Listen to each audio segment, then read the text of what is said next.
Assalamualaikum warahmatullahi wabarakatuh. Alhamdulillah, wassalatu wassalamu ala rasulillah Sayyidina wa maulana Muhammad bin Abdillah. Rabbi syrah li sadri wa yassir li amri wa hlul 'uqdatam min lisani yafqahu qawli, amma ba'd. Pertama, marilah kita senantiasa bersyukur kepada Allah Subhanahu wa taala, yang mana pada pagi hari ini, Sabtu pagi ini, kita bisa bermuajahah setelah sekian purnama. Kita liburan, kita tidak tahu kapan, tapi kalau nggak segera dimulai, kapan lagi kita punya waktu untuk mengkaji ilmu agama. Yang pandemi mudah-mudahan segera melandai, apalagi hilang di muka bumi, sehingga perekonomian segera bangkit, aktivitas segera bangkit, sekolah-sekolah pondok pesantren juga bangkit, sehingga semuanya bisa mendapatkan kemanfaatan dari rezekinya Allah Subhanahu wa ta'ala. Marilah kita membaca suratul Fatihah. Mudah-mudahan dengan bacaan suratul Fatihah membawa kemanfaatan dan keberkahan bagi ilmu yang kita dapatkan pada pagi hari ini. Ala hadiniyah wa kulli niyatin salihah. Al-Fatihah. A'udzubillahi minasyaitonir rajim. Bismillahirrahmanirrahim. Alhamdulillahi rabbil alamin, arrahmanir rahim, maliki yaumiddin. Iyyaka na'budu wa iyyaka nasta'in, ihdinas siratal mustaqim. Siratal ladzina an'amta 'alaihim ghairil maghdubi 'alaihim waladdallin. Amin. Salawatullah wa salamuhu, semoga senantiasa tercurah kepada Nabiyyuna Muhammad sallallahu alaihi wasallam yang telah membawa risalah kenabian sampai kepada kita. Mudah-mudahan kita semuanya mendapatkan syafaatnya fid dini wad dunya wal akhirah. Baik, bapak-bapak, ibu-ibu yang hadir pada pagi hari ini, kita kayaknya sudah hampir 3 bulan sudah mengaji, dan rasanya gimana gitu ya, karena kebiasaan yang sesuatu yang sangat baik itu ketika libur itu gimana, wes seminggu sekali libur bisa kan. Kalau setiap hari ada liburnya itu lumrah, tapi kalau seminggu sekali libur bisa. Wah, ini 1 bulan sudah kehilangan 4 kali momen. Baik, kita akan mereview kajian sebelumnya, yaitu berkenaan dengan jatuhnya Nabi Adam kepada kemaksiatan yang disebabkan oleh rayuan Siti Hawa, yang mana Siti Hawa sendiri itu digoda oleh iblis karena sakit hati atas diturunkannya iblis dari derajatnya pemimpin malaikat dan juga dikeluarkan dari surga. Jadi iblis itu penyakitnya banyak banget, mulai dari hasud, takabur, sombong, iri dengki, itu hasud itu, kemudian sum'ah juga. Sum'ah itu berkata kepada orang lain kalau dirinya itu paling baik juga. Ngomong-ngomongnya bukan hatinya yang ngomong. Kalau ngomong itu kebalikan dari sombong yang berada di dalam hati. Tapi kalau sum'ah itu diperdengarkan kepada orang lain. Tahu nggak kamu, aku tuh sudah sujud kepada Allah 600.000 tahun. Wih, bumun kabeh. Nah, ini artinya itu termasuk sum'ah. Kemudian hasud, iri dengki, adu domba, itu penyakitnya iblis. Dan itu sudah dibisikkan kepada Siti Hawa. Kemudian Siti Hawa tergoda bisi Nabi Adam. Wis to saiki lho buah-buah kuldik itu kayak enak ya, gitu. Enak pol gitu. Dan akhirnya yang terjadi adalah kejatuhan Nabi Adam lebih awal daripada jadwal semula. Jadi memang Nabi Adam dan Hawa itu nanti memang akan direncanakan untuk tinggal di bumi gitu. Tapi karena kemaksiatan yang terjadi padanya lebih awal daripada jadwal semula, ya otomatis dia turun lebih awal. Jadi beliau sama istrinya itu tinggal di surga itu tidak lebih dari setengah sore aja. Bayangkan hari Jumat setengah sore tok, tapi tinggal di surga itu setengah harinya di sana itu sama hampir sekitar 250 tahun. Ini apa raya? Oh enak polsawi gitu, ya kan? Karena banyak riwayat menyatakan bahwa satu harinya sana seperti 500 tahun ada. Di Al-Quran juga dikatakan ka'al fisanatin mimma ta'udun. Ada yang dikatakan sebagai 1000 tahun seperti halnya yang engkau hitung. Jadi satu harinya sana seperti itu. Enggak bosen-bosennya itu di dalam surga seperti itu. Berasa singkat meskipun ribuan tahun seperti itu. Jutaan tahun sekalipun enggak berasa. Kemudian penyebab iblis menggoda itu karena dia sakit hati, kejatuhan dia karena sudah melanggar perintah Allah untuk sujud hormat kepada Nabi Adam yang diciptakannya sebagai makhluk generasi ketiga.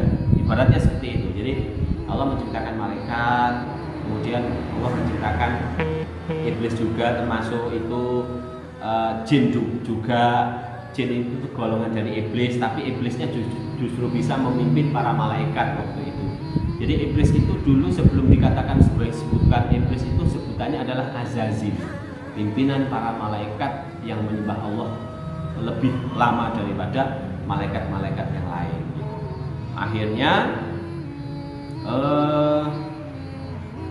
nama itu disematkan kepada iblis karena perlakuannya yang biadab, karena sudah melanggar perintah Allah, yaitu untuk sujud hormat kepada Adam. Semuanya sujud illa iblis aba wastakbara.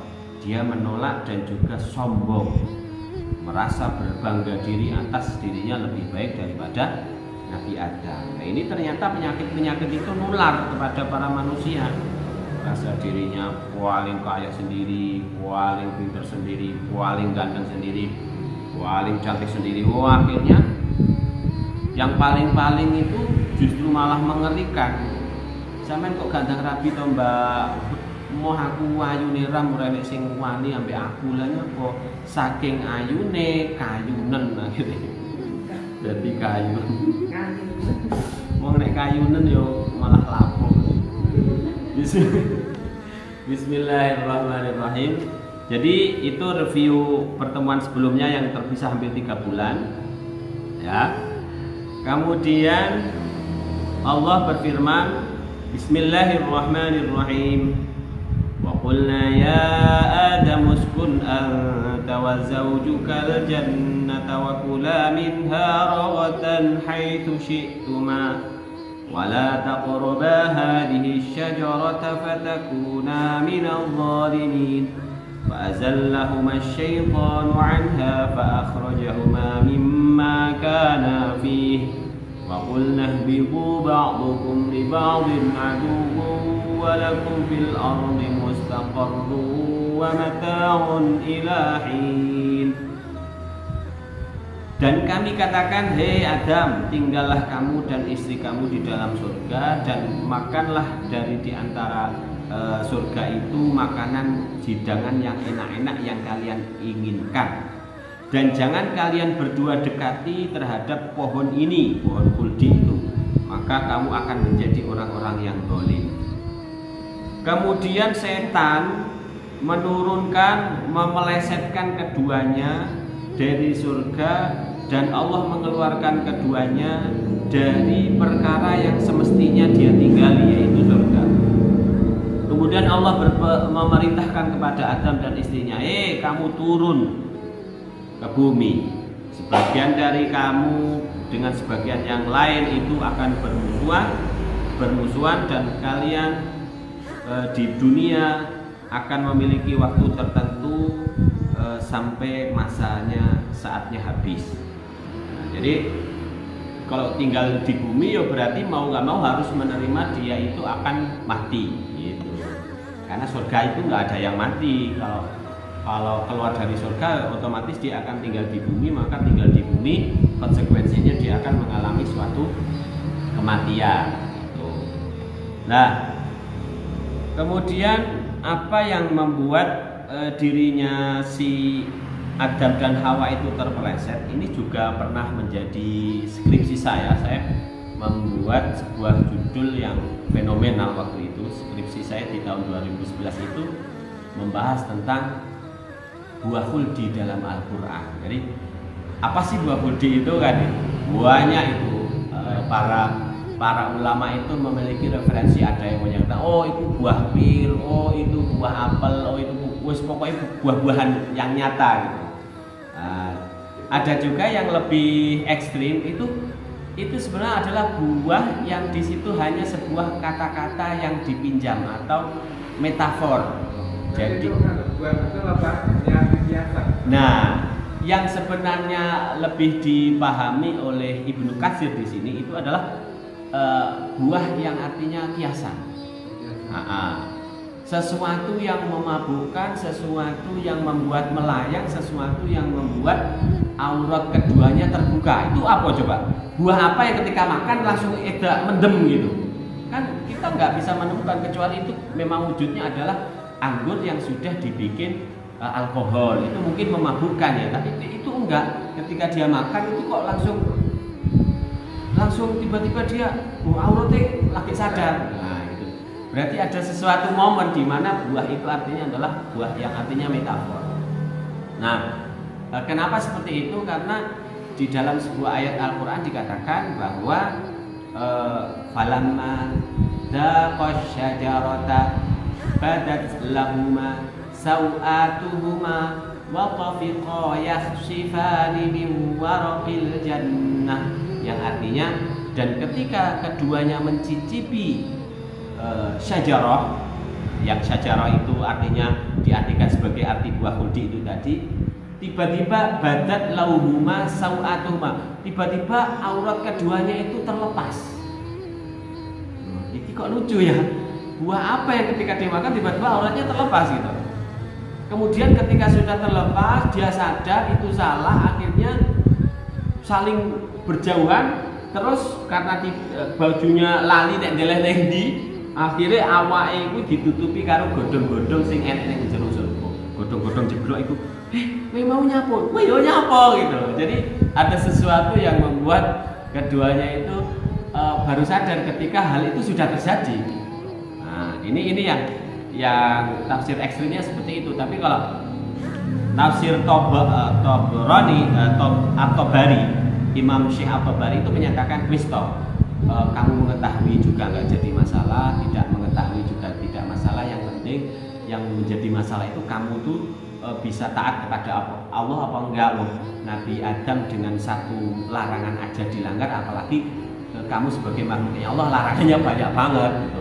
Wong Adam dilarang siji nglakoni, apa meneh awakmu sing larangannya akeh gitu. Itu kamu jalanin enggak?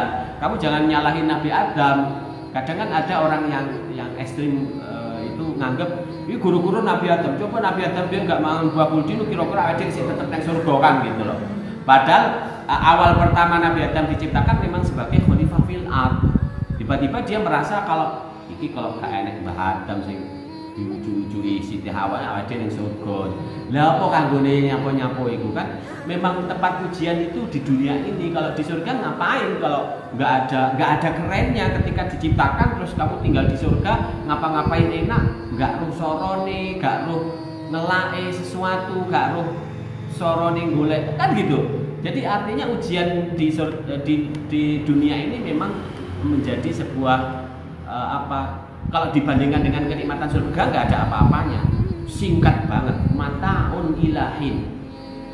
Singkat banget, kesenangan yang sangat singkat dibanding dengan lamanya tinggal berada di dalam surga. Seperti itu. Jadi bismillahirrahmanirrahim.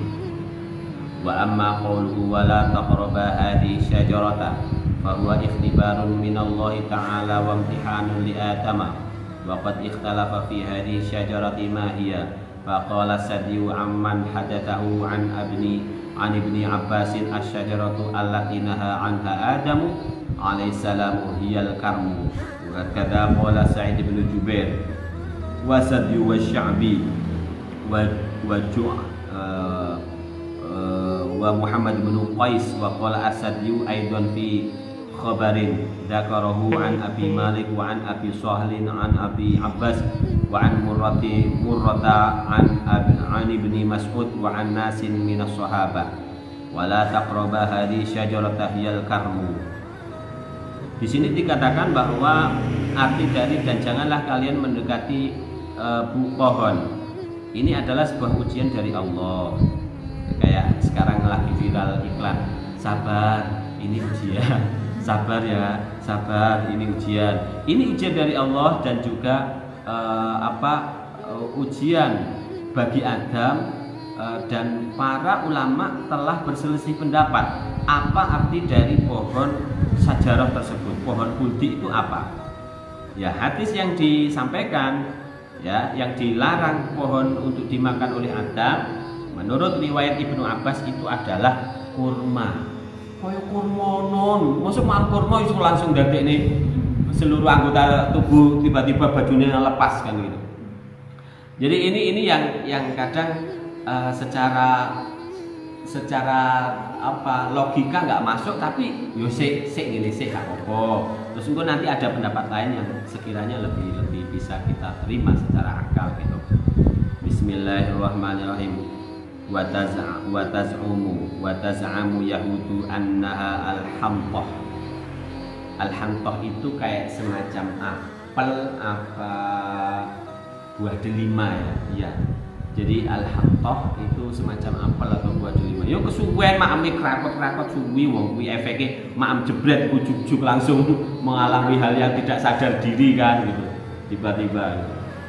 Wa qala Ibnu Jarir wa Ibnu Abi Hatim haddatsana Muhammad bin Ismail bin Sumrah bin Samurah al-Ahmas haddatsana Abu Yahya al-Hamani haddatsana Abu Nadhr Abu Amr al-Khazari al-Kharazi an Ikrimah an Ibni Abbas qala asy-syajaratul lati naha anha Adam alaihi asy-syajaratul lati nuhiya anha Adam alaihi salam hiya as-sumbulah.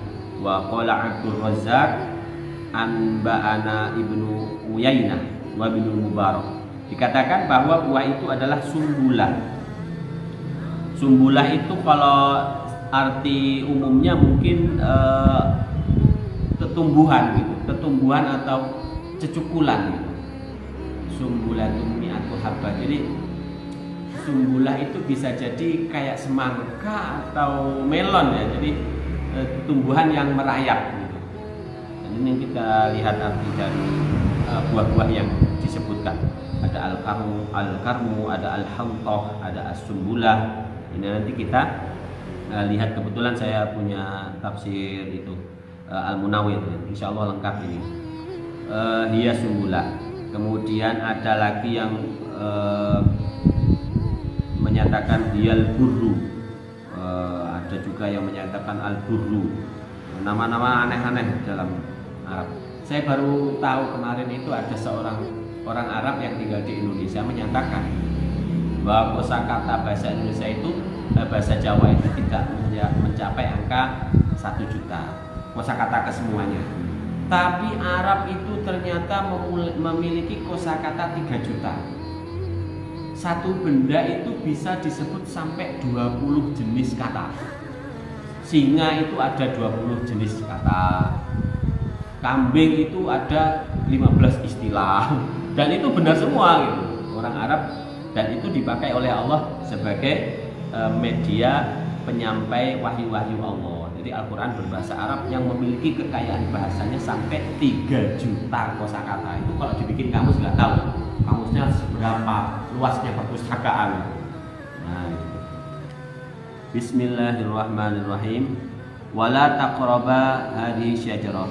Qala an-nakhlah, kurma meneh. Wala taqraba hadhihi syajarata. Aqala atina. Wahtin juga kelima. Wes pokoke wis diyani sih ngoten.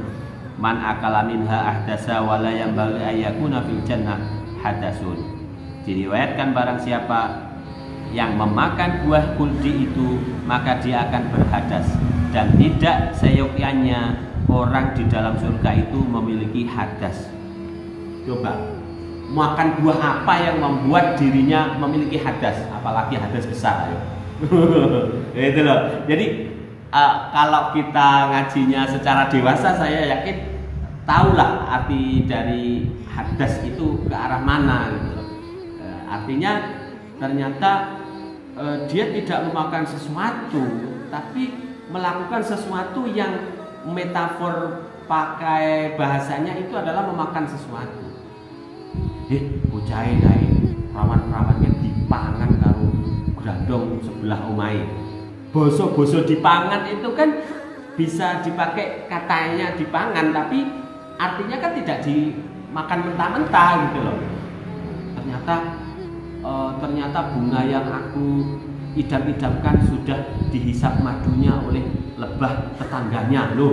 Itu kan berarti metafor juga. Nah, dan Al-Quran ternyata melakukan hal itu dalam ayat ini. Cuma secara arti yang umum ya, dan janganlah kamu mendekati buah itu sehingga kamu akan menjadi orang-orang yang zalim.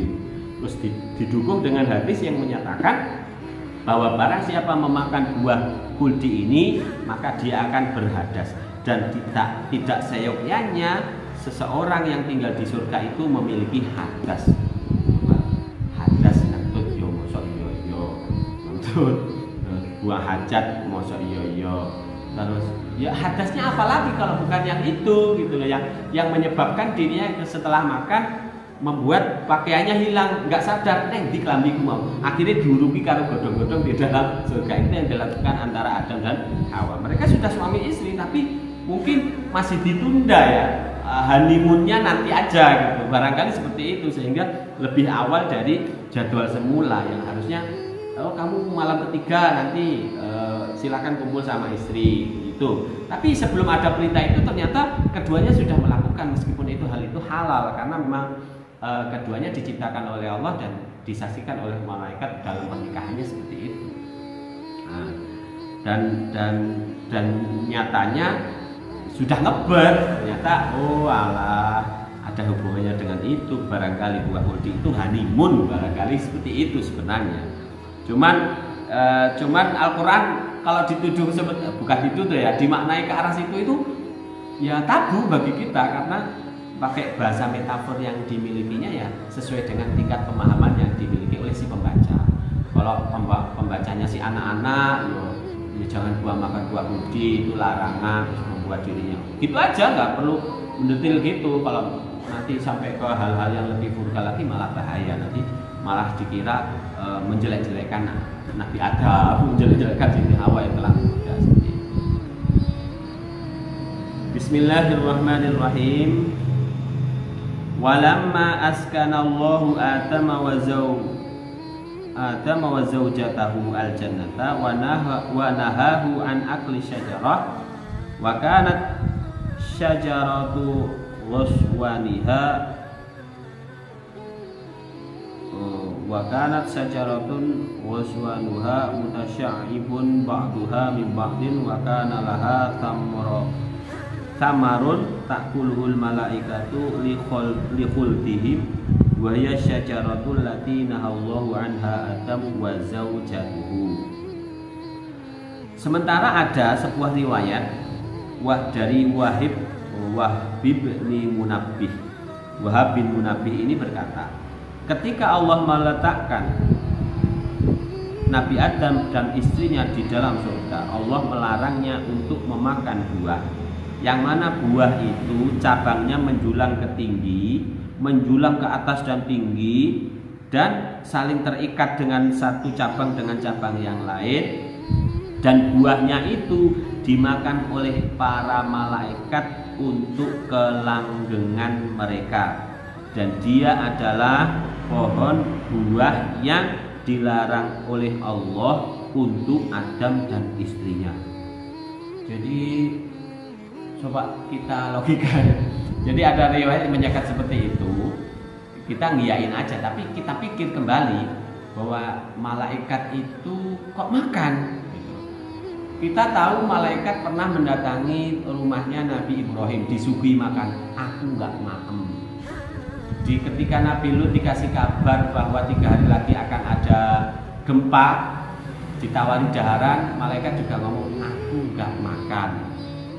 apakah makanannya khusus dengan buah huldi yang disampaikan ini, atau memang hanya sebuah istilah yang dipakai bahwa makanan ini adalah sebuah kode aja, bukan sebuah hidangan gitu.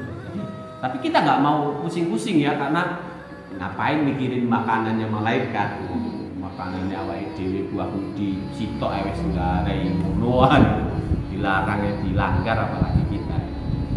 Nah, terus gimana ini? Oke, ada pendapat lagi. Bahari aqwalu sittatin fi tafsiri hadhi syajarah.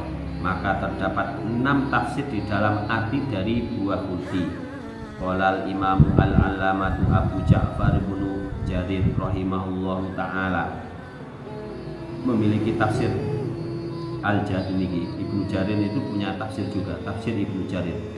As-shawab fi dzalika ayyuqala innallaha azza wa jalla sana'uhu naha Adam wa zawjatahu an akli syajaratin bi'ainiha min asjaril jannah duna sa'iri asyariha fa akala minha wala ilma indana bi ayyi syajaratin kanat ala ta'yin li anna Allah lam yadha li ibadihi dalilan ala dzalika fil Qur'an wala min sunnah wa minas sunnati shahihah wa qad qila kanat syajaratul burri wa qila kanat syajaratul inabi wa qila kanat syajaratul tin wa jaizun an takuna wahidatan minha wa dzalika ilmun lam yanfa al-alim bihi ilmuhu wa in jahulahu jahilun lam yadurruhu jahluhu bihi wallahu a'lam. Imam Ibnu Jarir berkata ya, bahwa Allah melarang satu pohon ya, yang di situ banyak pohon di dalam surga. Yang dilarang oleh Allah itu satu pohon aja, yang lain nggak masalah. Nah, yang dilarang itu loh malah yang dimakan, karena rasa penasaran itu tadi. Awakmu oleh maam opo buah sing ngene kecuali buah iki. Ayo piye coba. Dasare bocah ya kadang ya, lagi cek sore gitu. Penasaran dicicipi karo kuwi ternyata mojo. Wah, itu gak garuan. Muka-muka ya. Artinya ternyata sifatnya Nabi Adam dan Hawa itu ke bawah sampai kita ya, ketika ada anak-anak yang penasaran itu kok ngongkon supaya kuwi gak dimaem malah dimaem. Kon maem emoh. Tapi nek iki aja mbok maem, dimaem malahan gitu. Jadi aneh gitu. Anak-anak kecil itu disertai rasa penasaran seperti itu. Dan itu ternyata sudah dilatih sama Siti Hawa sama Adam. Iki coba maaf ya. Tidak boleh tanya apa sebabnya. Pokoknya iki coba maaf. Tapi penasaran ya. Kita isi dilarang enak dewe. Dibanding sing liyane kita iki enak dewe. Nah, maka dikatakan di sini bahwa jenis apa buah yang dilarang oleh Allah. Ada yang menyatakan buahnya bisa jadi anggur, bisa jadi apel, bisa jadi buah delima, atau salah satu di antara itu. Kalian mengetahui artinya pun atau buahnya pun tidak memberi kebermanfaatan ilmunya, pengetahuannya, dan jika tidak tahu terhadap buah apa yang dimakan, ya tidak membahayakan ketidaktahuannya. Wallahu a'lam. Gitu. Wa kadzalika rajjahal Ibham Ar-Razi fi tafsirihi wa ghairihi. Kemudian Imam Ar-Razi mengunggulkan ibham. Ibham itu menyamarkan. Buah itu apa itu disamar. Takutnya nanti orang-orang berbondong-bondong bahwa hakikat dari buah itu adalah buah betulan, dicari seujung dunia yang membuat memabukkan itu sehingga malah bahaya gitu. Jadi Imam Ar-Razi memilih bungkam, memilih menyamarkan arti dari buah pohon syajaratul khuldi itu apa itu dirahasiakan supaya apa? Ya tidak mempengaruhi apa-apa sih. Cuman kita sebagai keturunan Nabi Adam dan dan Siti Hawa kan penasaran apa sih jane iki mbah iki mau apa ben tekok dhewe ning surga. Jadi ben karuan roh. Ben sampean dahar apa to sampai tok ning surga iki cah cilik. Jadi nggak apa-apa, nanti kita tanya bareng-bareng supaya tafsir ini terjawab gitu. Fa'azallahuma syaitanu anha yasihu an yakuna ad-dhamir fi qawlihi anha aidan ila jannah. Fayakunu ma'na al-kalam kama qara'a Asim fa'azallahuma ay fanahahuma wa yasihu an yakuna aidan ala aqrabil madhkurain wa huwa syajarah fi fayakunu ma'na al-kalam kama qala Hasan wa Qatadah fa'azallahuma ay min qubuliz zalal min qibaliz zalal fa'ala hada yakunu taqdirul kalam fa'azallahuma syaitanu anha ay bisababiha kama qala ta'ala yufaku anhum man ufik ay yasrifu bisababihi man huwa ma'fukun wa lihada qala ta'ala fa akhrajahuma mimma kana fi ay minal libas wal manzil ar-rahim war rizqi al-hani war roha wa qulna ihbitu ba'dukum li ba'din aduwwun wa lakum fil ardi mustaqarrun wa mata'un ila hin. Di sini dikatakan bahwa anha itu dhamir yang sebaiknya kembali kepada artinya surga. Jadi kemudian setan memelesetkan keduanya dari surga. Artinya terpeleset dari surga itu surga sudah tidak menjadi tempat tinggalnya lagi. Kemudian ada juga yang mengembalikan anha, arti dari anha itu tidak ke surga tapi ke buah atau ke pohon. Ke pohon yang dimakan. Jadi setan memelesetkan keduanya dari pohon yang sudah dimakan oleh keduanya.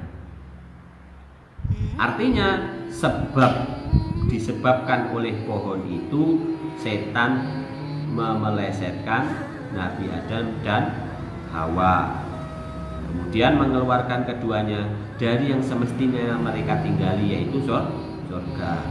Apa yang semestinya mereka tinggali dan mereka memiliki, diantaranya adalah baju, tempat tinggal sing enak, rezeki sing nyaman, kebun-kebun sing buah-buahan akeh, dan istirahat. Berarti ketika kejatuhan Adam dan Hawa itu sudah berlokasi tidak berada di surga, mau nggak mau soro, harus mencari rezeki, harus bercocok tanam, harus bekerja, nggak ada leha-leha itu. Ini yang terjadi di luar surganya seperti itu, yaitu diturunkan ke bumi. Jadi kesemuanya memang sesuai skenario ya, yaitu bahwa Allah menciptakan Nabi Adam memang ditujukan untuk menjadi khalifah fil ardh. Jadi ketika jadwalnya lebih awal itu ya karena ada godaan iblis yang menyebabkan keduanya lebih awal turun ke bumi ya, sehingga itu memang dibikin skenario seperti itu sehingga Nabi Adam dan Hawa lebih dulu turun daripada jadwal yang sudah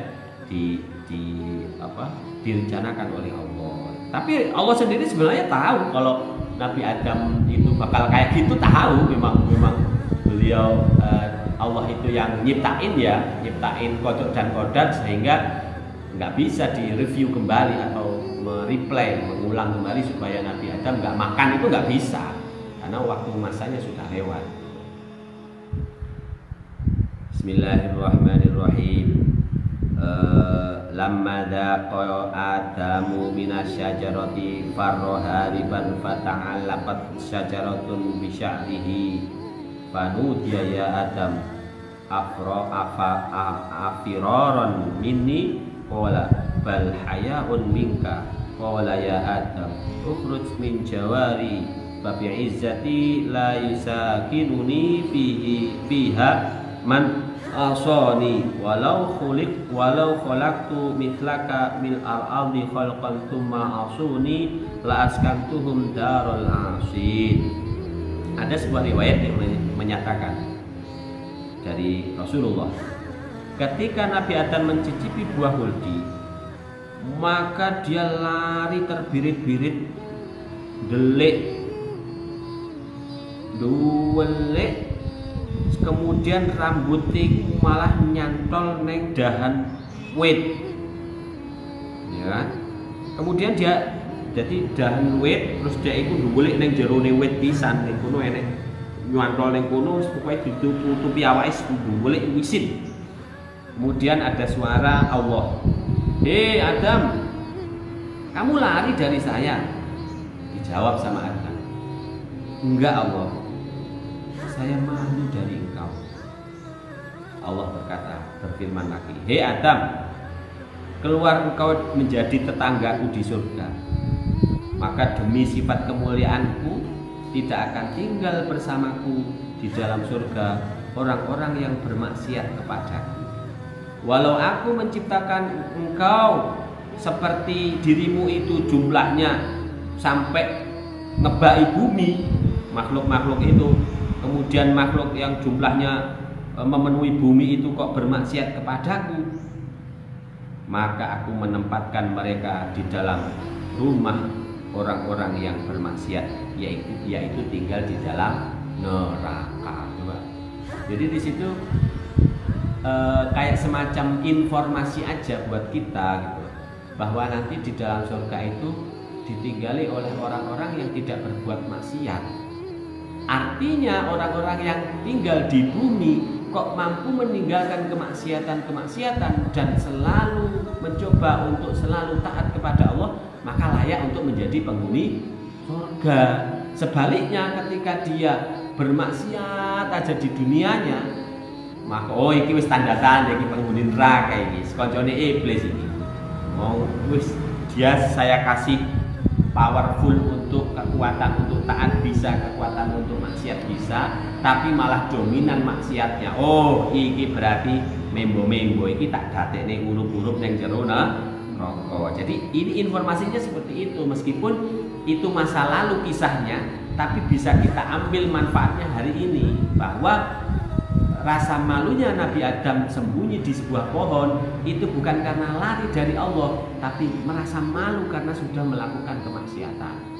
Terus Allah memberi informasi bahwa, "Woi Adam, masih aku nyiptakno awakmu iku sajumlah wong sing jumlahe ngebeki bumi, kok maksiat ning aku ya tak nggonke ning neraka."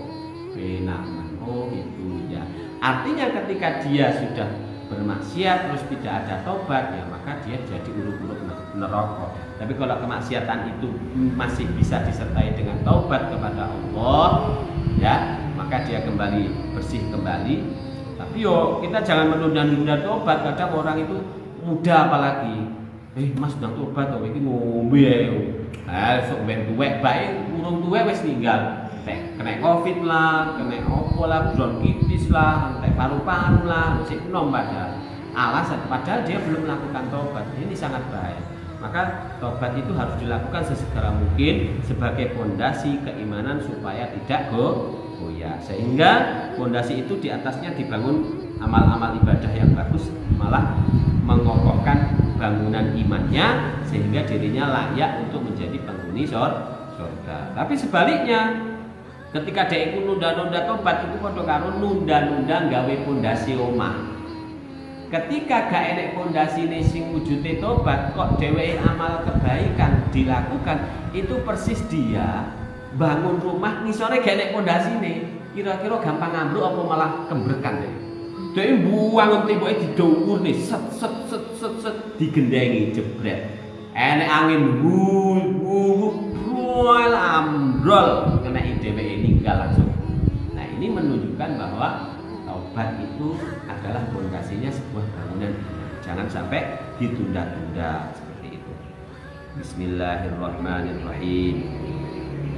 Ihbitu minha jami'a fahabatu wa nazala Adamu bil hindi wa nazala ma'u al-hajaru al-aswadu wa qabdatun min waraqil jannah fabattahu bil hindi fanabatat sajaratut tib fa innama aslu ma yuja ubihi minat tib minal hindi min qabdatil waraqi allati habata biha Adam.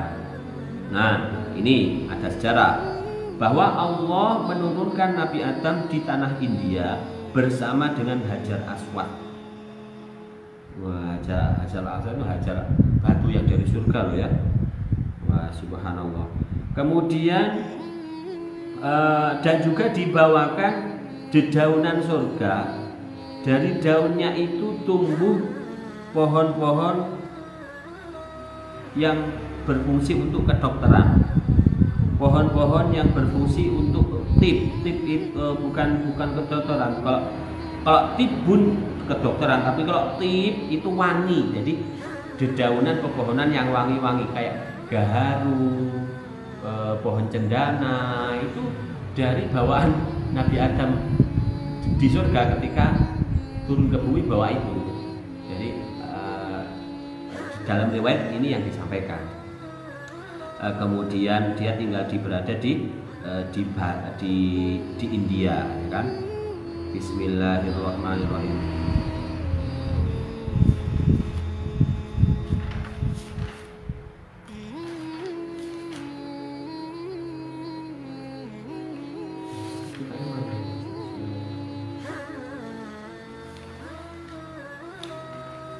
Oh ini.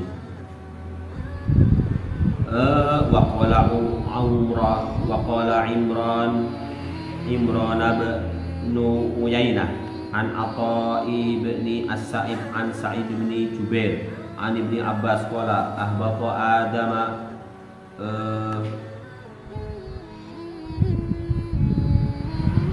bi ardil Hindi. Wa qala Ibnu Abi Hatim haddatsana Abu Zar'ah haddatsana Utsman bin Abi Syaibah haddatsana Jarir an Atha an Sa'id an Ibni Abbas qala ahbaqa Adam alaihissalam ila ardin yuqalu lahu Dahna baina Makkah wa Taif. Wa anil Hasan al-Basri ahbaqa Adam bil Hindi wa Hawa bi Jiddah wa Iblis bi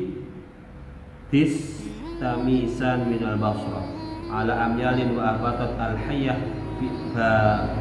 bi Asbihan rawahu Ibnu Abi Hatim.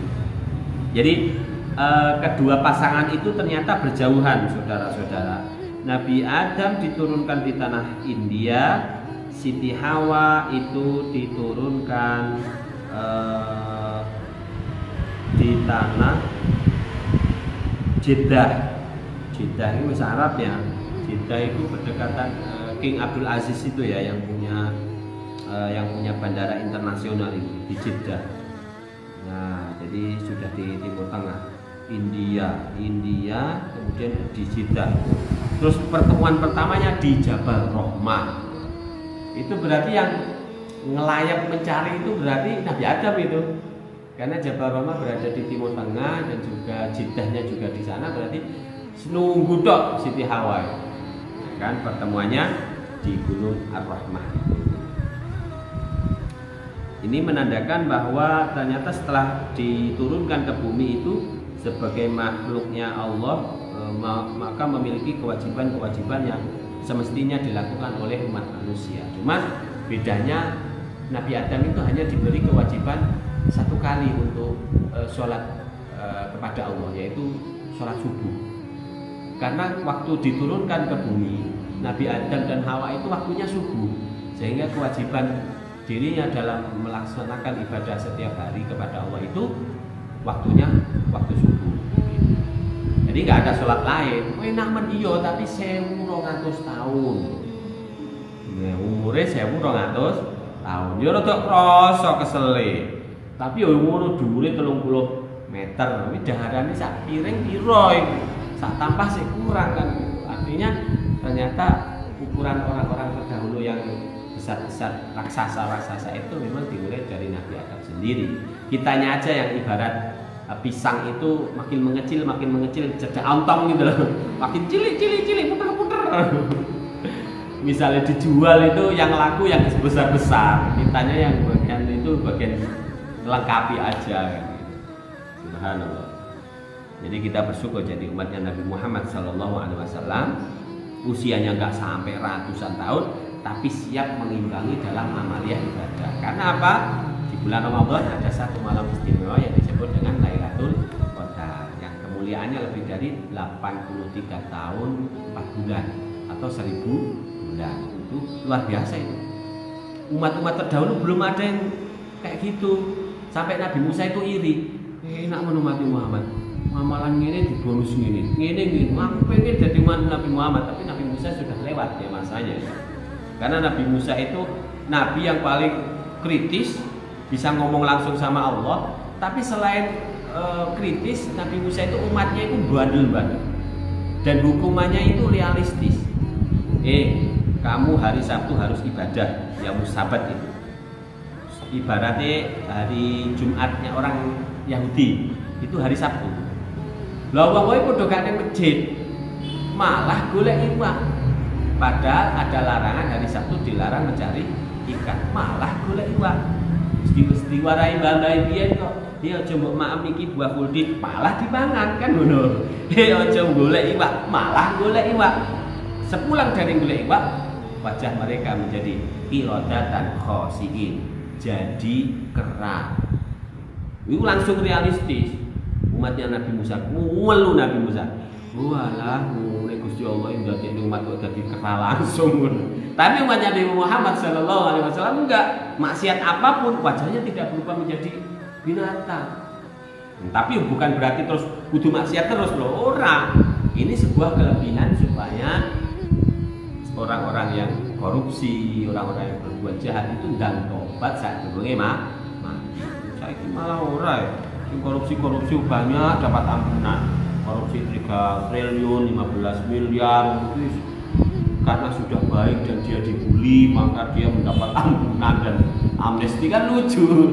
Kejahatan yang sangat-sangat membagongkan, ya itu nyebelin gitu loh maksudnya. Dia sudah membuat sengsara bagi negara dan rakyat, tapi ternyata hukumannya tidak bersesuaian.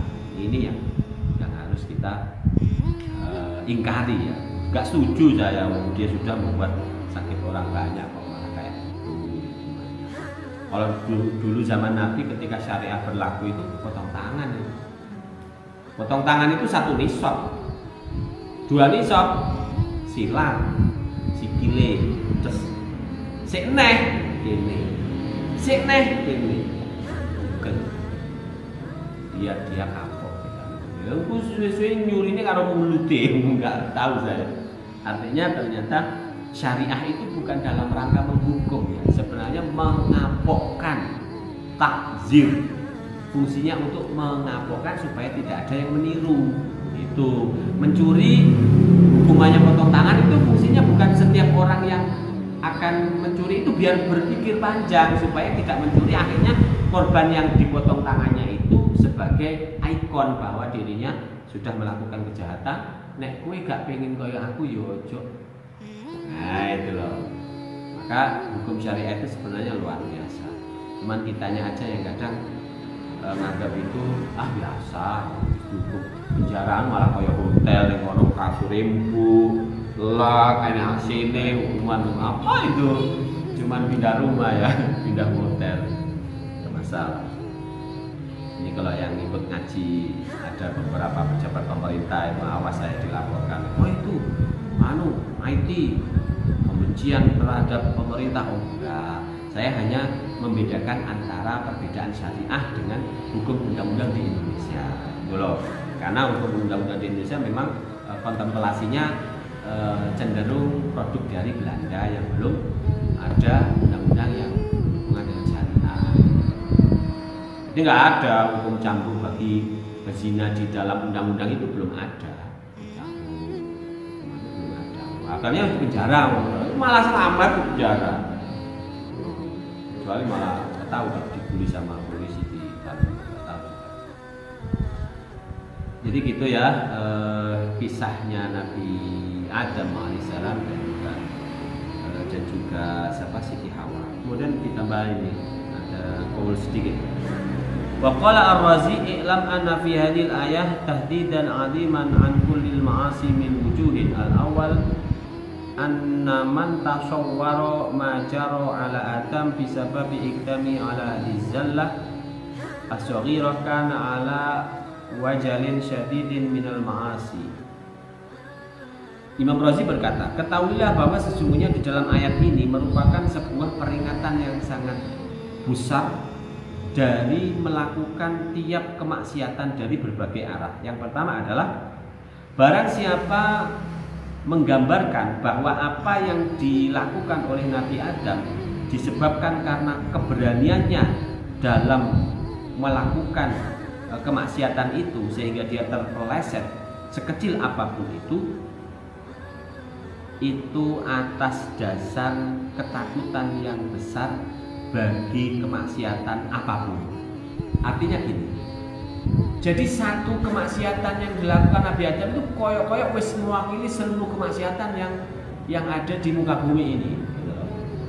Artinya lawang Nabi Adam sing melakukan kemaksiatan siji kenikmatannya langsung hilang kabeh, lambine hilang, terus kerajaannya hilang, surganya hilang, kebun yang penuh dengan kenikmatan hilang, dhek kudu soro tandur-tanduran dhewe, golek panganan bendino. Lo itu padahal dari satu kemaksiatan. Ini artinya sebagai sebuah gambaran bagi kita bahwa kamu jangan melihat Nabi Adam yang melakukan itu, tapi kemaksiatan yang dilakukan oleh Nabi Adam itu sebenarnya adalah sebagai bentuk minimalis dari kemaksiatan para manusia. Berarti nek manusia kemaksiatan yang akeh, gak roh aku hukumane apa meneh. Lah wong Nabi Adam sing maksiati sitok pitok gara-gara kena bujukane Siti Hawa, gloson-gloson kehilangan surga, kehilangan jabatan ibaratnya. Jabatan sebagai raja di surga hilang, kebone sak penghasilannya hilang, mahkotane dadi raja dicopot, medun pisan harus meninggalkan itu dengan membawa batu hajar aswad dan juga membawa dedaunan yang dari surga itu. Terus dia bercocok tanam dengan hal itu, diajari sama Allah, sama malaikat. Ini menandakan bahwa kemaksiatan satu aja kayak gitu. Tapi ini juga tidak menutup kemungkinan bahwa kemaksiatan apapun kalau disertai pengakuan alias taubat kepada Allah bakal diampuni oleh Allah Subhanahu wa taala. Nek gak duwe misi taubat ya belas kuwi nglakoni iki belas gak tobati. Ngono kok njaluk ngapura ning aku. Ya ora iso awakmu gak tobat nek kek tobat kudu nyuwun request to. Ud'uni astajib lakum, donga tak paringi. Lah awakmu gak njaluk blas kok. Njaluk nyuwun Gusti, njaluk nyuwun ngapura Gusti atas segala dosa-dosa kula. Ora tau ngono awakmu kok tak paringi. Mendah. Lha sing bendina nyuwune ngono mesti tak paringi apa meneh blas awakmu gak nyuwun sombong men iki ngono. Jadi kita harus punya beradab. Kita memiliki adab kepada Allah dalam rangka melakukan hal yang memang diperintah oleh Allah, yaitu apa? Ud'uni astajib lakum. Berdoalah nanti saya kabulkan. Jadi beradab itu orang yang memohon kepada Allah, ya Allah, kula nyuwun rezeki, ya Allah, kula nyuwun sehat lahir batin keluarga kula, ya Allah, kula saged istiqomah ibadah, ya Allah. Gitu. Itu pun kadang tidak langsung diberi oleh Allah. Ditunda-tunda dulu iki, dongane temenanan kok guyon. Engko tak kei pisan jebret Pak bolos. Dek semua gep pisan tok wis mari ngono turu ae gak tau ibadah. Mangkel iki. Iki wis tak kei apa-apa kok malah bledek iki piye iki wis cabut nikmate. Wah, ngeri. Ya Allah minta kaya, ya Allah minta kaya kerjane maksimal. Kaya raya, duwe-duwe akeh. Gak salat blas. Wegel Gusti Allah. Iki kawula sih ben nek jual temenanan, mesti digawe sugih belas gak syukur ning aku wis. Wis tak itik-itik kae iki livere. Des duit entek meneh nggih nambahne liver. Sik ngurangi duit sing kono ki urung bengkoke urung ditupit sing didol kae. Sik mripate set gak ketok operasi lho. Ngeten niku kadang Allah itu untuk menguji seberapa ingatan kita kepada Allah benar-benar tulus dan suci sehingga kita bagian dari hamba-hamba Allah yang saleh. Jadi ngujinya Gusti Allah gampang banget. Digawe sugih ngedokne gampang. Gawe sugih 10 tahun, ngedokne 5 dina jebret. Kena loro iki padha sak omah iku ninggal kabeh. Wis gak syukur kabeh omahe muger-muger di sini muka-mukaan, muka karuan. Ini menandakan kayak gini ya ternyata Allah. Jadi itu satu kisah manusia aja selalu memiliki kisah yang lain gitu loh. Jangan dianggap sama ya. Jangan dianggap sama. Kita kadang satu kali berdoa dikabulkan, tapi yuk rezeki ini pas-pasan. Ada sih koyo ngono, enek satu kali donga urang dadi paringi. Satu kali donga urung diparingi, tapi ibadah istiqomah. Ada yang seperti itu. Ada yang berkali-kali donga dikai jebret belas gak donga gak salat. Iku yo enek yo anu kuwi. Makhluke Gusti Allah tuh macam-macam. Jadi gak usah kaget. Di Indonesia, di luar Jawa, di luar negeri, gak usah kaget. Gak nyembah Gusti Allah gak usah kaget. Karena kemuliaan manusia itu bukan karena dia menjadi hamba Allah, bukan. Tapi kemuliaan manusia adalah menghamba kepada Allah yang telah menciptakan diri. Jadi Allah itu tidak nambah mulia ketika awak dewi sembah. Allah juga tidak berkurang kemuliaannya ketika tidak kita sembah. Jadi harus memandang diri kita. Jadi kita bisa menjadi mulia sebab kita menjadi hambanya Allah yang beribadah kepada-Nya, yang bersyukur atas segala nikmatnya. Aja diwalik Gusti Allah. Nek jenengan mboten maringi rezeki, kula mboten salat kula. Emange terus enek efeke. Aku gak sampean gak salat nyembah aku terus aku apa kehilangan seseorang yang waduh gak aku makhluk akeh sing koyo potonganmu iki juruse akeh. Ibaratnya ngoten iki misalkan bisa komunikasi. Jadi kita tidak bisa mengandalkan segala sesuatu itu dari diri kita. Kita harus membaca bahwa segala sesuatu yang kita terima ini merupakan anugerah dari Allah. Nah, nek wis anugerah dari Allah, rasa syukur kita diwujudkan dalam nilai ibadah. Ngoten. Aja terus ngeten nek cah nom, Mas sampean kok gak salat? Lah, aku arep salat ki nyapo, aku bendino mendem. Weruh dhewe to hadise, wong sing mendem kuwi salate gak ditampa 40 dina. Dadi aku karuan salat renek kanggone wong aku gak ditampa salatku kok belum. Berarti awakmu sudah menjustifikasi dirimu Tuhan. Lah kok iso? Ya iya wong awakmu wis ngomong nek salatmu ora bakal diterima, padahal sing nampa salatmu iki Gusti Allah. Lha ujug-ujug awakmu wis menilai bahwa dirimu itu salatnya gak diterima, iki Tuhan apa makhluk jane kan ngoten lho. Oh iya ya. Wis ayo saiki salat. Nah, bisa jadi dengan dia rutin sholat, dia bisa menjauhi alkohol, dia bisa menjauhi pergaulan bebas, bisa menjauhi narkoba, sehingga dia bisa menjadi orang soleh sebab ibadah yang selalu istiqomah. Allahumma amin. Terima kasih yang sudah hadir di channel Facebook ini Bu, untuk nanti di download kemudian di share di YouTube supaya bisa lebih banyak yang nonton. Nah, seperti itu kajian pagi hari ini. Mari kita berdoa dulu. Al-Fatihah. A'udzubillahi minasyaitonirrajim. Bismillahirrahmanirrahim. Alhamdulillahirabbil alamin arrahmanir rahim maliki yaumiddin. Iyyaka na'budu wa iyyaka nasta'in ihdinas siratal mustaqim. Siratal ladzina an'amta 'alaihim ghairil maghdubi 'alaihim waladdallin. Amin. Allahumma shalli 'ala sayyidina Muhammad wa 'ala ali sayyidina Muhammad. Alhamdulillahirabbil alamin. حمد الشاكرين حمد الناعمين حمدا في نعمتك في مزيدا يا ربنا لك الحمد كما ينبغي لجلالك وعظيم سلطانك ya Allah ya Rahman ya Rahim, ampunilah dosa-dosa kami, dosa kedua orang tua kami, dosa bapak ibu kami, dosa saudara-saudara kami muslimin muslimat yang masih hidup ataupun yang telah mati. Ya Allah ya Rahman ya Rahim, musnahkanlah COVID-19 ini ya Allah. Ya virus corona ini makhlukmu yang kecil tapi bisa memporak-porandakan seluruh isi dunia ya Allah. Maka dari itu musnahkan COVID-19 ini ya Allah, sehingga aktivitas bisa kembali normal, ibadah bisa menjadi normal, aktivitas bekerja, sekolah semuanya bisa menjadi normal ya Allah. Ya Allah, banyak orang yang kehilangan pekerjaan rezekinya karena COVID-19, banyak anak yang kehilangan orang tuanya karena terpapar oleh COVID-19, banyak orang tua yang kehilangan anaknya karena terkena COVID-19. Ya Allah ya Rahman ya Rahim, musnahkanlah virus ini dari muka bumi ya Allah, sehingga kami bisa terselamatkan dari virus ini ya Allah, sehingga aktivitas kami bisa kita lalui dengan baik ya Allah, dan kami tidak melupakan dirimu dalam ibadah-ibadah kami ya Allah. Ciptakanlah dalam diri kami untuk selalu mencintai dan menyebutmu ya Allah, selalu beribadah 5 waktu tepat waktu ya Allah. Ya Allah, jangan Engkau membuat hati kami lalai ya Allah, sehingga kami mencari urusan dunia saja tapi melupakan urusan akhirat kami ya Allah. Ya Allah, ya Rahman ya Rahim, jadikan kami orang-orang yang soleh dan juga keturunan-keturunan kami ahli ibadah ya Allah, ahli sholat, ahli Quran semua ya Allah.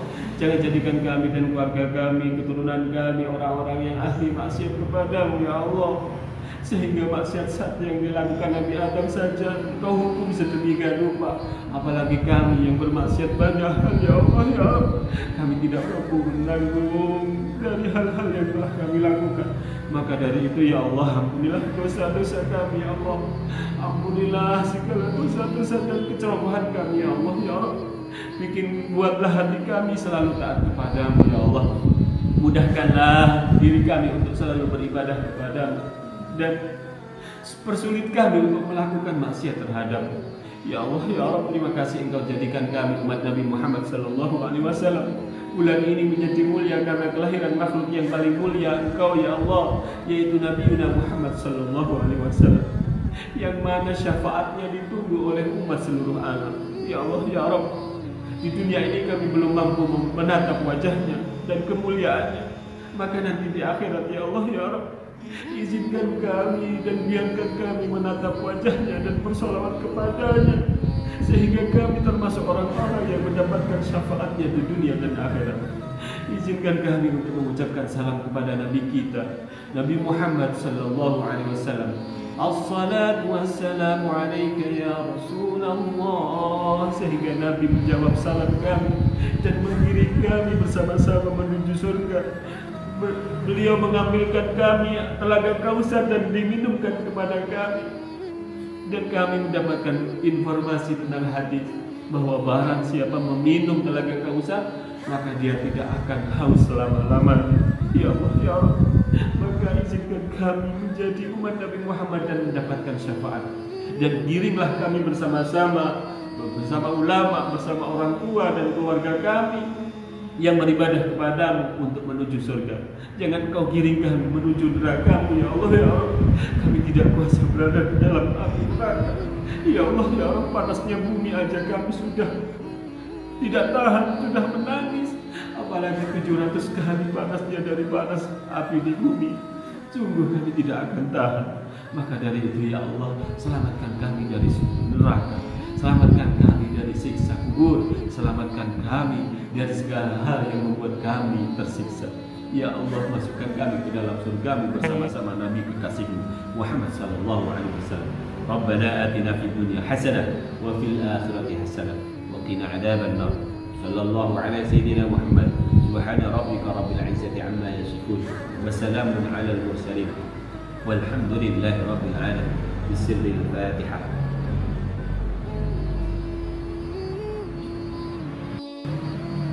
Terima kasih atas kehadirannya, mudah-mudahan bisa membawa manfaat bagi kita semuanya, dan kita semuanya bisa istiqomah dalam mengkaji ilmu-ilmu agama, terutama di Sabtu pagi. Mudah-mudahan kita istiqomah, apapun resikonya kita luangkan waktu untuk mengkaji dan untuk menambah ilmu pengetahuan agama. Seperti itu ya. Mudah-mudahan tetap semangat. Assalamualaikum warahmatullahi wabarakatuh.